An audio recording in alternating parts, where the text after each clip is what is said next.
ដាច់សរសៃឈាមខួរក្បាលតែម្ដង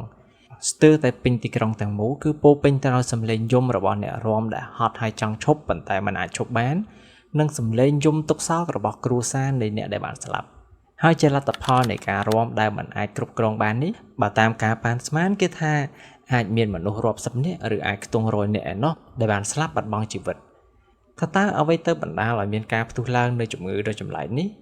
គ្រូពេទ្យនិងអ្នកប្រាជ្ញនាមជ្ឈិមសម័យគឺមិនអាចកំណត់មូលហេតុបានច្បាស់លាស់នោះទេប៉ុន្តែក៏មានការលើកឡើងតគ្នាផ្សេងជាច្រើននៅក្នុងសតវត្សទី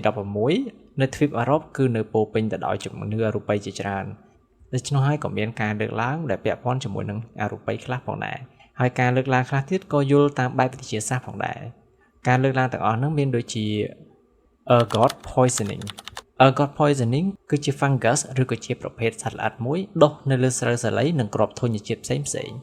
ជាពិសេសគឺនៅក្នុងសណ្ឋានដីដែលសើមហើយនៅចំនួននោះគេតែងតែញ៉ាំនំប៉័ងស្រូវសាលីជាអាហារដូចដែលយើងញ៉ាំបាយនាពេលបច្ចុប្បន្ននេះដូចគ្នាបើសិនបើស្រូវសាលីឆ្លងមេរោគពីសត្វល្អិតទាំងអស់នឹងពិតមែនមនុស្សដែលញ៉ាំនំប៉័ងទាំងអស់នោះ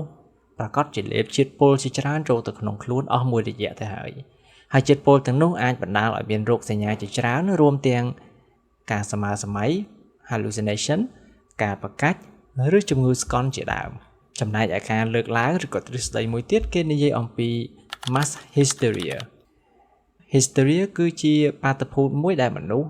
នៅក្នុងបរិស្ថានមួយជួបប្រទះនូវរោគសញ្ញាផ្លូវកាយនិងផ្លូវចិត្តស្រដៀងគ្នាដោយមិនដឹងមូលហេតុច្បាស់លាស់